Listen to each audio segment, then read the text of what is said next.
Hola, muy buen día para todos. Bienvenidos nuevamente a este canal. Como ustedes ya saben, estamos compartiendo un libro que nos ayuda a entender el Corán, el libro sagrado del Islam, desde una perspectiva cristiana. Hoy voy a compartirles el capítulo segundo o la segunda parte, que en realidad es el capítulo 1, sobre la historia de Mahoma, su vida y cómo surgió el Corán.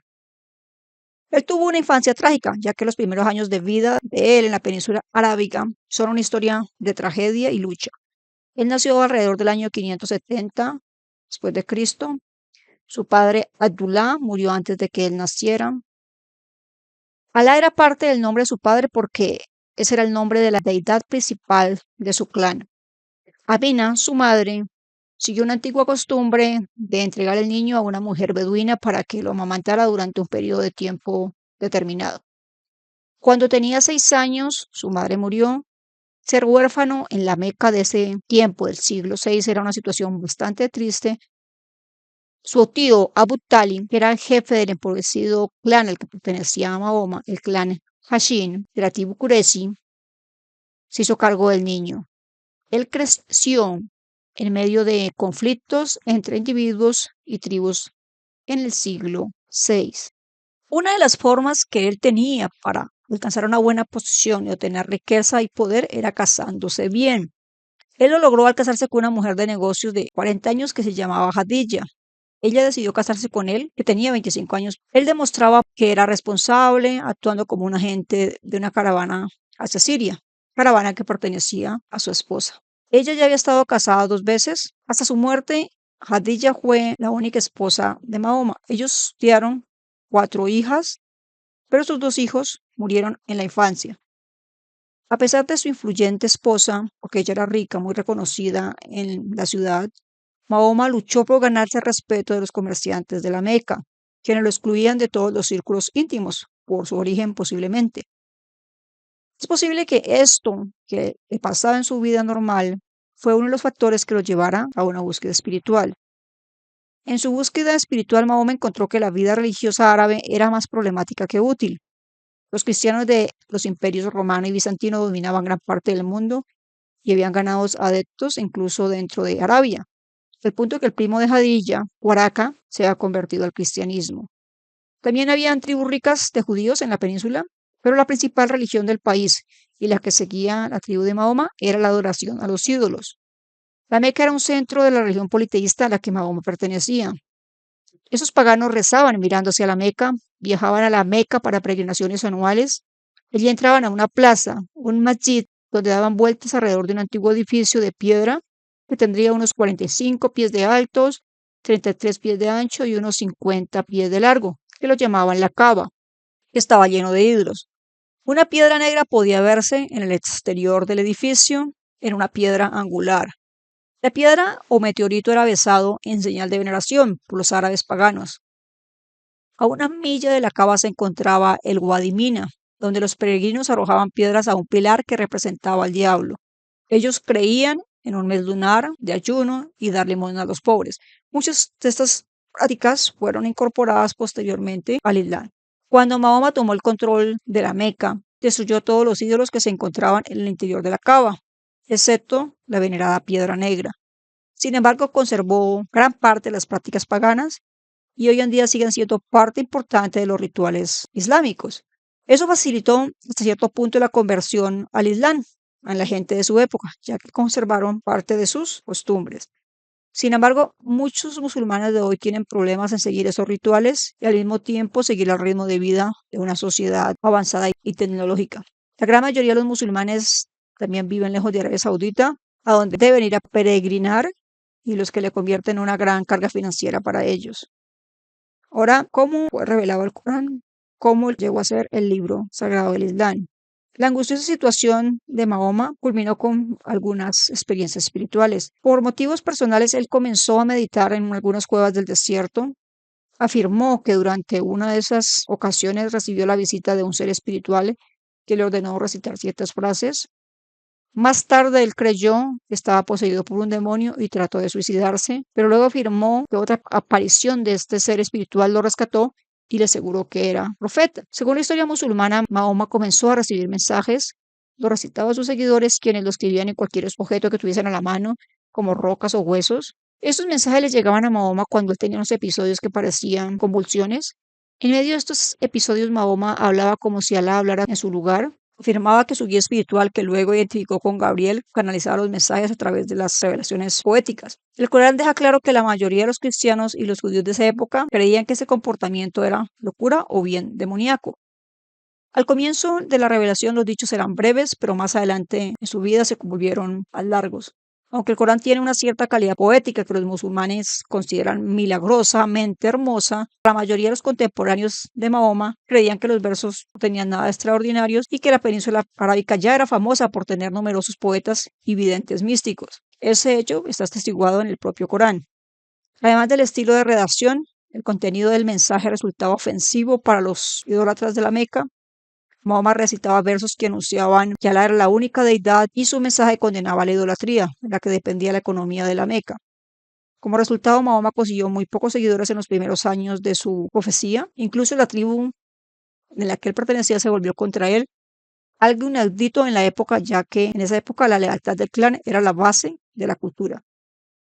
Cuando Mahoma intentaba trasladar sus movimientos a una ciudad llamada Al-Taib, los líderes terminaron las negociaciones con una oposición tan fuerte que animaron a los residentes de la comunidad a arrojar piedras a Mahoma mientras éste se retiraba. Miremos algo sobre la guerra santa en el Corán.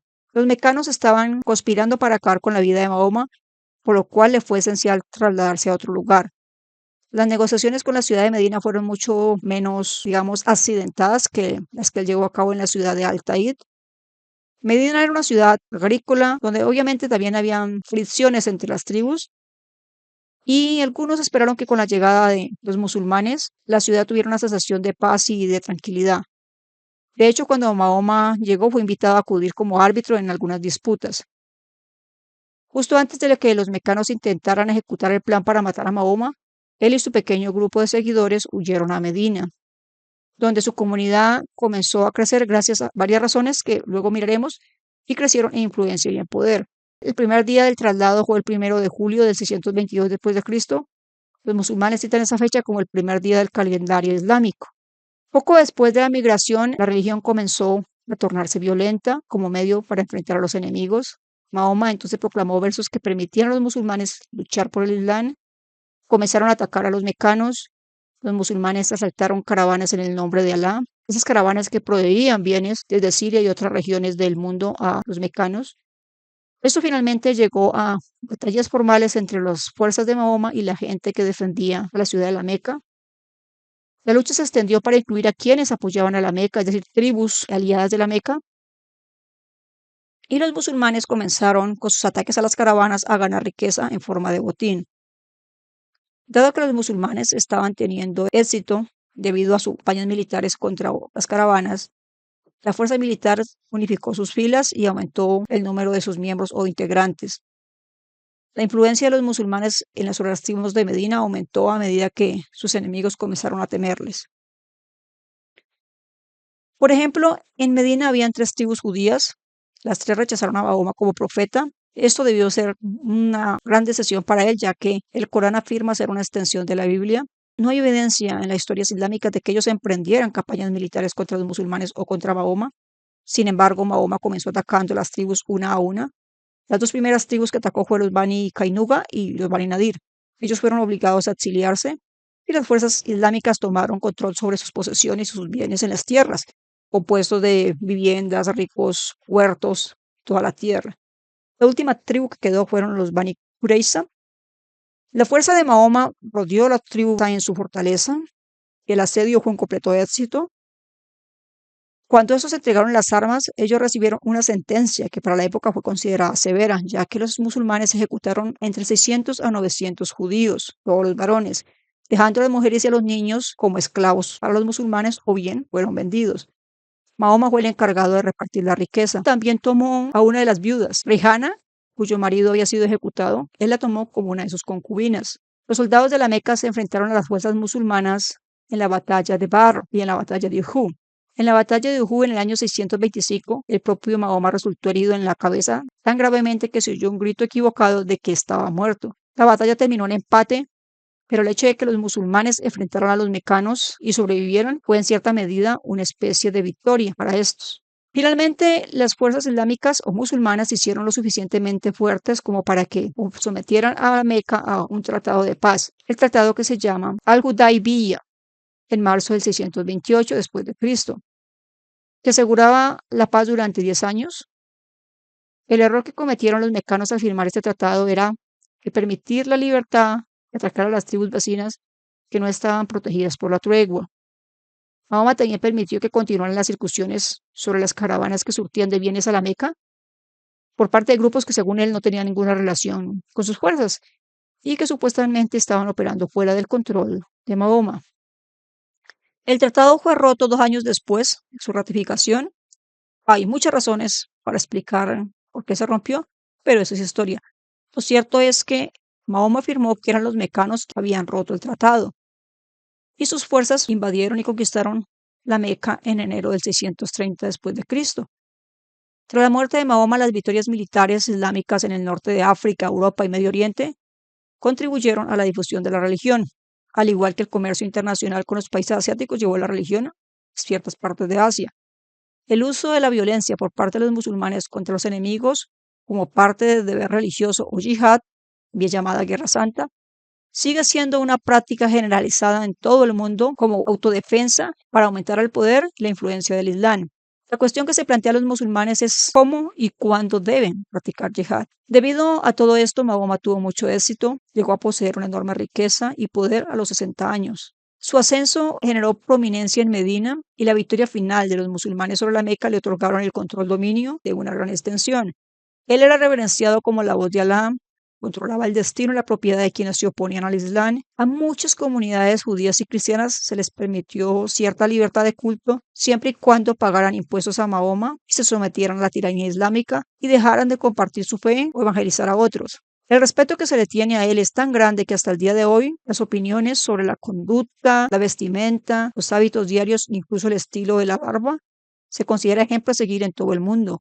Las opiniones de Mahoma y las historias de su ascenso están recogidas en algo que se llama las colecciones de los hadices. Las colecciones de los hadices no es un solo volumen, realmente son bastantes textos recopilados cientos de años después de que Mahoma muriera. El más respetado de todas las colecciones, o la más respetada, es la colección de Sahih al-Bukhari. Las colecciones de la Sunna, como se llaman también, destacan las normas de Mahoma que dio para la vida diaria, se jactan de las enseñanzas del profeta y ofrecen al fiel musulmán una guía para la vida diaria. Alguien que tuvo que demostrar que era digno de casarse con una viuda rica, como Mahoma, ahora tenía numerosas relaciones femeninas. Después de la muerte de su primera esposa, Jadilla, Mahoma logró tener hasta 16 esposas, además de algunas esclavas capturadas en batalla. Al morir tenía 9 esposas que aún estaban vivas y 2 esclavas. Pero existen 2 matrimonios que fueron bastante controvertidos en la vida de Mahoma. El que realizó con Aisha y con Zeinab. En el caso de Aisha, la hija de su mejor amigo, Abu Bakr, él se casó con ella cuando la niña tenía 6 años y ese matrimonio fue consumado cuando tenía 9, mientras que la niña aún jugaba con muñecas. En el caso de Zeinab, ella era la ex esposa de su hijo adoptivo. Las historias musulmanas parecen contarnos que Zeinab se divorció de su esposo para casarse con Mahoma y que esto generó algunos señalamientos entre los habitantes de la Meca. Las críticas a la conducta de Mahoma, esos señalamientos de los habitantes de la Meca, fueron a menudo contrarrestadas por las proclamaciones de Mahoma con versos del Corán. De esta manera, como si Alá defendiera la conducta de Mahoma. Él también pronunció versos para instruir a sus esposas y al público en general de cómo debían comportarse con él. Los musulmanes creen que todos sus mandatos y todos los versos pronunciados por él están recopilados en el texto del Corán. Ahora, ¿cómo se recopiló el Corán? Poco después de que él muriera, los versos estaban escritos en piedra, huesos, cuero y en la memoria de aquellos de sus seguidores fieles. Pasaron algunos años y la mayoría de los que afirmaban recordar todo el Corán de memoria comenzaron a morir. Ejemplo de eso fue muchos murieron en la llamada batalla de Yamama. También los objetos sobre los cuales estaban escritos los versos del Corán comenzaron a deteriorarse y a dañarse o bien a perderse. Así que con gran urgencia los expertos compartieron lo que recordaban, recopilaron los versos, los registraron para producir los primeros Coranes. Estos fueron copiados y distribuidos por todas las comunidades islámicas. Los musulmanes de hoy están convencidos que hubo un Corán original que fue compilado sin errores, que no había omisiones y que no tenía añadiduras. Sin embargo, cuando leemos la historia islámica encontramos otra cosa.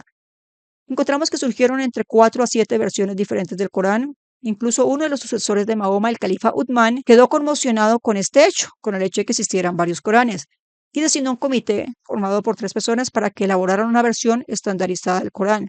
Luego los líderes musulmanes intentaron quemar todas las demás versiones del Corán, cosa que está registrado en la Sunna del Profeta. Las colecciones de hadices más importantes de los musulmanes registra que incluso la copia estandarizada de Uthman tuvo que ser corregida. Uno de los miembros del comité, Said, contó que se dieron cuenta que faltaba un verso. Lo buscaron y lo encontraron en un hombre que se llamaba Kusaima bin Tabi al-Ansari. La tradición dice que el pasaje se agregó a la versión estandarizada, se encuentra en el capítulo 33 y es el verso 23 del Corán de hoy. Incluso con la adición de este pasaje, hay tradiciones islámicas menos confiables que informan que se omitieron versos del Corán estandarizados en la versión de Uthman. Se informó que Mahoma recitó los versos del Corán que ordenaban la lapidación de los adúlteros, como está registrada en la biografía de Mahoma, escrita por Ibn Ishaq, que se llama Sira Rasul Allah. Esta enseñanza no se encuentra en ninguno de los versos del Corán de hoy. La posibilidad de que falten versos que ordenan lapidar a los adúlteros está respaldado con las prácticas islámicas, ya que desde sus orígenes el Islam ha castigado a los adúlteros con apedreamiento. Sin embargo, en el Corán estandarizado de Uthman, el castigo de estos es 100 latigazos. La gran mayoría de los musulmanes modernos se sienten profundamente ofendidos porque los eruditos sugieren que el Corán fue editado, cambiado o de alguna manera manipulado. Creen que los Coranes que quemaron sus eruditos pasados solo tenían pequeñas diferencias y que la copia estándar, bendecida por Uthman, fue hecha por devotos seguidores de Mahoma que habían memorizado los versos coránicos a la perfección. Rechazan aquellas tradiciones que implican que cualquier arreglo se le haya hecho al Corán como algo que no es confiable. Reverencian el Corán como la palabra perfecta de Alá y se resisten a realizar cualquier investigación académica sobre versiones que pueda encontrar el texto. Debido a esto, ellos creen que el Corán tiene ciertos atributos. El Corán tiene algunas características que son interesantes, por así decirlo. Es un libro corto que es más pequeño que el Nuevo Testamento cristiano. Sus capítulos no están ordenados en el orden que fueron citados, sino por tamaño. La mayoría de los capítulos más largos están al principio y los cortos van al final. Por tal razón, pues no hay un orden cronológico de ideas o de eventos. Hay un Corán que se llama el Corán publicado por Penguin Classes. Él intenta corregir esto ordenando los capítulos según el orden en que fueron recitados por Mahoma. También seguir la línea de pensamiento dentro del Corán es bastante complejo porque el tema de un capítulo, incluso los temas de varios versos, pueden cambiar sin ninguna transición. Por eso es tan importante conocer estudios temáticos del Corán como este que vamos a tratar de compartir. Cuando Mahoma pronunció el Corán, muchas veces, es decir, la mayoría de veces no utilizó la primera persona del singular para exponer lo que estaba diciendo, sino que habló como si estuviera transmitiendo el mensaje de Alá, transmitido por el ángel que habló con él, supuestamente Jibril, y lo hizo en plural. Sin embargo, los musulmanes no creen que el uso de la palabra nosotros y la conjugación verbal en plural para referirse a Alá sea una contradicción con la unicidad del Dios del Islam. Mahoma hablaba árabe, por tanto los musulmanes deben aprender árabe para tratar de comprender el Corán, ya que pasar el Corán a otro idioma hace que se pierda su verdadero significado. Ahora, ¿cuáles son las enseñanzas que trae el Corán? Este libro repite con mucha frecuencia algunos temas. Los más importantes son los mandamientos de creer en la unicidad de Alá, en contraposición con la idolatría y la validez de Mahoma como profeta, al igual que la validez de los profetas bíblicos. Apoya estos hechos con las creencias que repite de la creación, la locura de adorar ídolos, los terrores del día del juicio y la supuesta confirmación que tiene el Corán en la Biblia. ¿Por qué decimos supuesta? Porque entre el Corán y la Biblia realmente no hay mucha relación, porque incluso los judíos y los cristianos de la época que oyeron la referencia del Corán en la Biblia comenzaron a reconocer problemas. El primer problema que ellos reconocieron fue que comenzaron a encontrar cuentos bastante extraños, diciendo que provenían de historias bíblicas. Un ejemplo de eso es, el Corán presenta al rey Salomón comunicándose verbalmente con hormigas y pájaros, cosa que no está registrado en ninguna parte en la Biblia. Una de las razones por las que Mahoma careció de apoyo, que él esperaba de las religiones monoteístas, se debía a esto. Las historias que no eran bíblicas, pero que él afirmaba que lo eran. Otro problema es la teología que tiene el Corán, ya que a pesar de que Mahoma dice que el Corán es una continuidad, por así decirlo, de la Biblia o tiene mucha relación con la Biblia, El Corán niega la Trinidad, la divinidad de Cristo y la salvación a través de la cruz y la resurrección del Señor Jesús. Ahora, para persuadir a los lectores o aquellos que lo escuchaban a obedecer las enseñanzas del Corán, el profeta se remite a varios textos donde hay varios incentivos. Algunos de los incentivos son recompensas terrenales, como la victoria en las batallas y el botín que se va a repartir luego de realizar estas luchas. También da promesas para después de la muerte, como para prometerle a sus seguidores musulmanes placeres sexuales en jardines del paraíso, en contraste con los numerosos horrores que él muestra sobre el infierno. Hay 5 pilares básicos del Islam que los musulmanes dicen que se destacan en las enseñanzas del Corán y en sus libros sagrados llamados los hadices. En estos se incluyen la confesión que Alá es uno y que Mahoma es su profeta. Se denomina kalima. La oración mirando hacia la Meca y realizada 5 veces al día, que ellos denominan salak, el dar limosna, que se denomina zakat, realizaron un mes de ayuno durante las horas del día y eso anualmente, eso se llama Ramadán. Realizar una visita a la Meca al menos una vez en la vida del musulmán, que se denomina Hajj. Eso es más o menos la introducción al Corán. Más adelante probablemente ampliemos mucha de la información que estamos compartiendo brevemente. La idea de todo esto es como que se hagan una idea de realmente qué contiene el Corán, especialmente aquellos que nunca lo han leído o aquellos que nunca han escuchado enseñanzas islámicas. Muchas gracias por escucharnos. Por favor, compartir, comentar, tal vez nos puedan dar ideas de cómo mejorar la información que compartimos. Muchas gracias por estar acá y mientras tanto, manténgase alejado del Islam.